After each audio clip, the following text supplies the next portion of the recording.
Hello everybody, welcome to Christian roasting channel.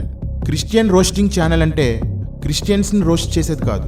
ఎవరైనా క్రిస్టియానిటీకి ఇబ్బంది కలిగిస్తే ఆ కలిగించిన వాడు హిందువైనా, ముస్లిం అయినా, క్రిస్టియన్ అయినా, రే ఎవడరా క్రిస్టియన్ అన్నప్పుడు పిడి సుందరరావు ఫోటో పెట్టాడు, ఫ్లో పోయింది. ఎవరైనా క్రిస్టియానిటీకి ఇబ్బంది కలిగిస్తే అతడు హిందువైనా, ముస్లిం అయినా, క్రిస్టియన్ అయినా వేపేస్తాం. ఇందులో పెద్ద చిన్న తన మన ఆడ మగ అనే తేడాలుండో. వాక్యానికి విరుద్ధంగా ఎవరు మాట్లాడినా రోస్టింగ్ తప్పదు. ప్రేక్షకన్ కృపయా ధ్యాన్ దే. ఈ వీడియో ఎవరిని ఉద్దేశించి చేయలేదు, ఓన్లీ ఫర్ ఎంటర్టైన్మెంట్.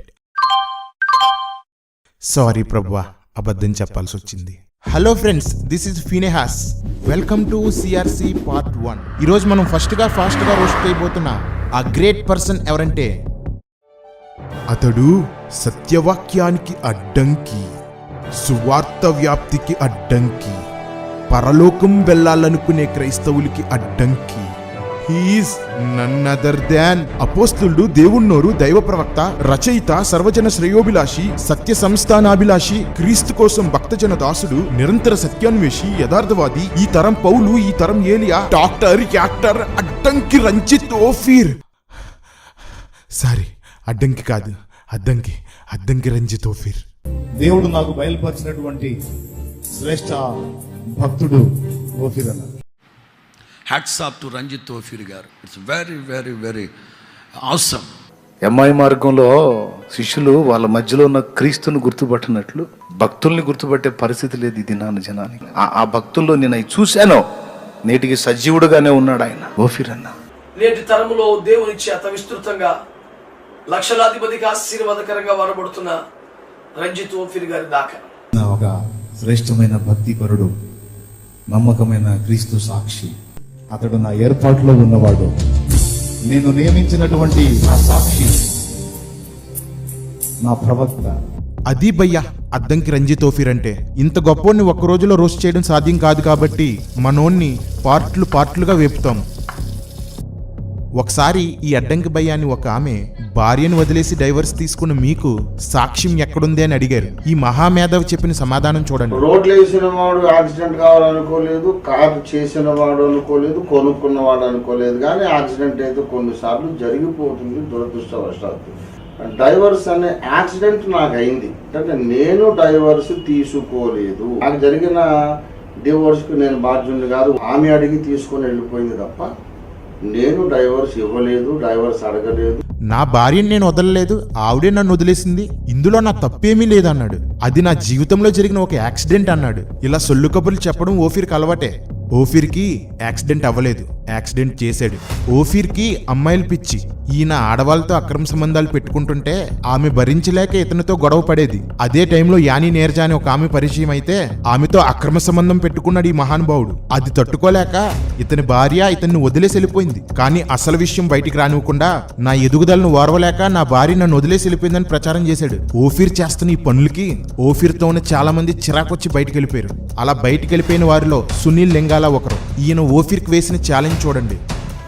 ఈ తరంలో క్రీస్తు సంఘాన్ని సంస్కరించడానికి దేవుని చేత పంపబడిన ప్రవక్తగా, ఈ తరం పౌలుగా, ఈ తరం ఏలియాగా చెప్పుకుంటున్న అద్దంకి రంజిత్ ఓఫీర్ నన్ను ముఖాముఖి ఎదుర్కొని తన నీతిని, పరిశుద్ధతను నిరూపించుకోలేక బహిరంగ చర్చ జరిగితే ఎక్కడ తన చీకటి బ్రతుకు బయటపడుతుందోనని భయంతో అన్యాయంగా నా పైన కేసు పెట్టడం జరిగింది.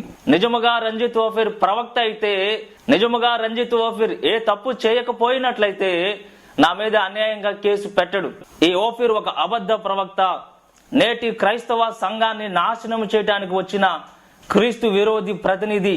ఎక్కడ బహిరంగ చర్చ జరిగితే తన బండారం బయటపడిద్దో అని ఈ రోజుకి తన భార్య అయిన యాని నీరజాను కూడా బయటికి రానికుండా 6 నెలల కాలమైంది. ఇప్పటికే ఆమె బయటికి పబ్లిక్ గా రావటం లేదండి.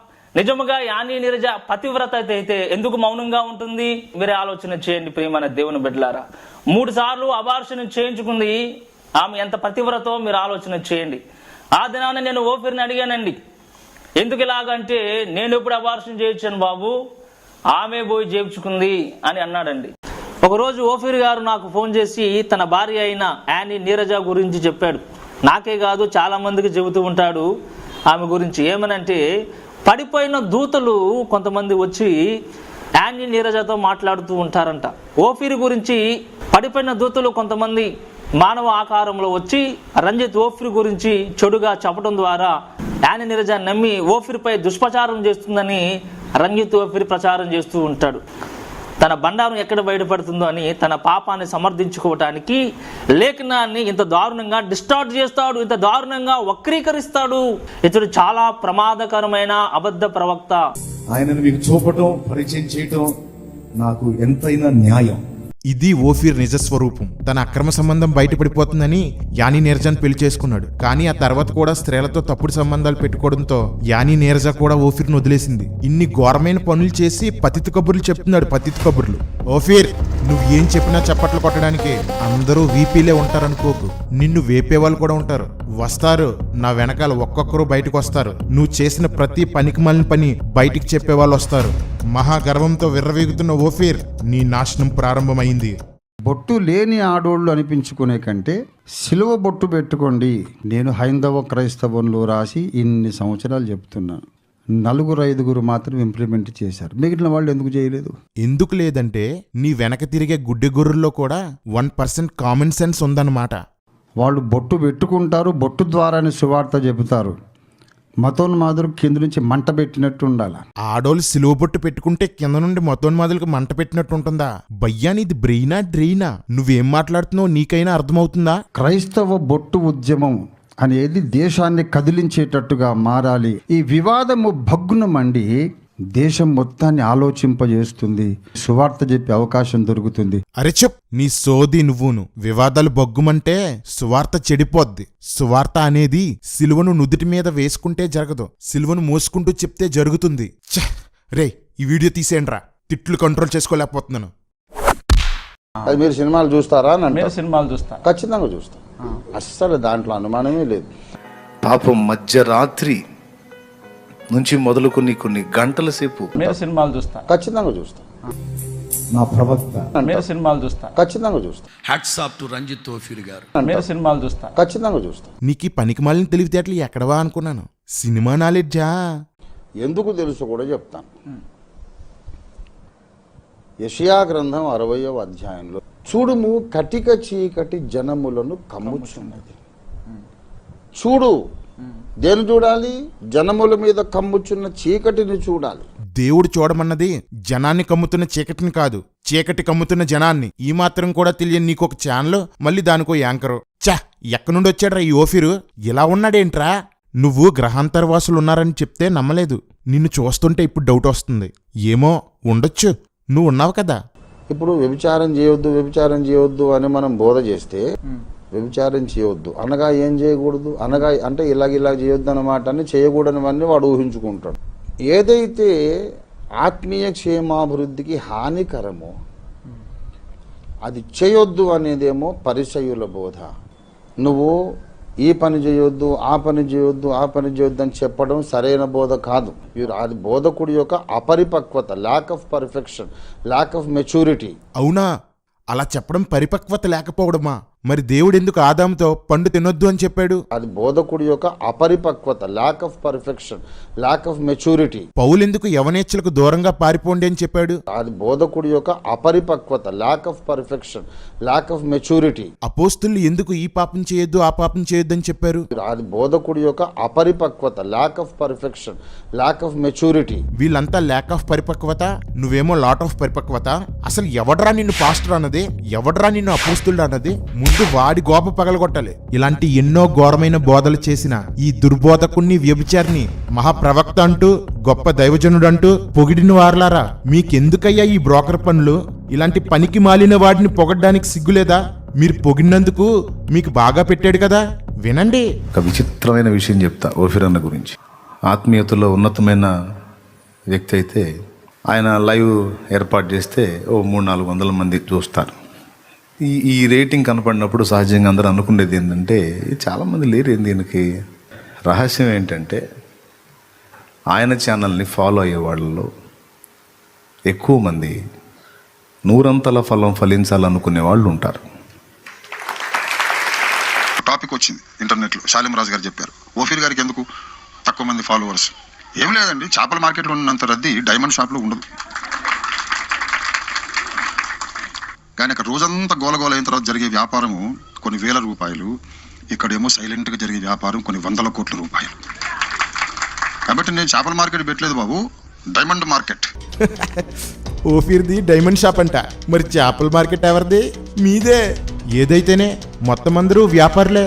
కంగారు పడకండి, మీ అందరికీ ముందు ముందు ఉంది. ఇతన్ని దైవ ప్రవక్త అన్నారు కదా, ఈయన తప్పుని తప్పుగా ఖండించొద్దని చెప్తున్నాడు. ఈసారి మీ ప్రసంగాల్లో అది తప్పు ఇది తప్పు అని చెప్పకండి. మీ ప్రవక్త ఆడవాళ్ళని సిలువ బొట్లు పెట్టుకోమని చెప్తున్నాడు. చర్చిలో సిలువ స్టిక్కర్లు కొని రేపటి నుంచి మీ చర్చిలో సిలువ స్టిక్కర్లు అమ్మండి. సాలిం రాజు, దేవుడు నీకు చూపించిన ప్రవక్త అన్నావుగా, మరి ఫాలో అవ్వు. ఓఫీర్, నీ ప్రతి దుర్బోధను వేపుతాము, నీ ప్రతి పుస్తకాన్ని వేపుతాము, కానీ నెక్స్ట్ వీడియో నీ మీద రాదులే. రోజు ఒకే కూర వండుకోంగా. బాయ్ ఓఫీర్ భయ్యా. ఈ వీడియో ద్వారా ఎవరి మనోభావాలైనా దెబ్బతింటే నోరు మూసుకొని కూర్చోండి. ఈ ఓఫీర్ చేసిన పనుల వలన ఎన్నో జీవితాలే పాడైపోయాయి. మీ మనోభావాలు ఎవరికి కావాలి? ఈ ఓఫీర్ బోధల వలన ఎంతో సేవ పాడైపోయింది, ఎంతో మంది క్రైస్తవులు పాడైపోయారు. నా యేసయ్య ఎంతో బాధపడుతున్నారు. వీటి గురించి పట్టించుకోని వాడి మనోభావాలు పాడైపోయినా నాకేమీ ఇబ్బంది లేదు. That's all for today guys. త్వరలో మరొక రోస్ట్తో మీ ముందుకు వస్తాడు ఈ ఫినెహాస్. మీరు కూడా ఎవరినైనా రోస్ట్ చేయాలనుకుంటే వాళ్ళకి సంబంధించిన ఆధారాల్ని, వీడియోల్ని స్క్రీన్ మీద కనిపిస్తున్న మెయిల్కి సెండ్ చేయండి. ఎవరిని వదలొద్దు. సంఘానికి కీడు తలపెడుతున్న ప్రతి ఒక్కరిని వేపుదాం. బాయ్. ఒక్క విషయం మర్చిపోయాను, వీడేంటి పాస్టర్లను ఎలా మాట్లాడుతున్నాడని ఫీల్ అవుతున్నారేమో. ఒక్క మాట, వీళ్ళు చేస్తున్న నష్టం విపరీతమైనప్పుడు నేను కూడా విపరీతంగానే మాట్లాడాల్సి ఉంటుంది. మరి నచ్చితే లైక్ చేయండి, నచ్చకపోతే షేర్ చేయండి. Thank you. బాయ్.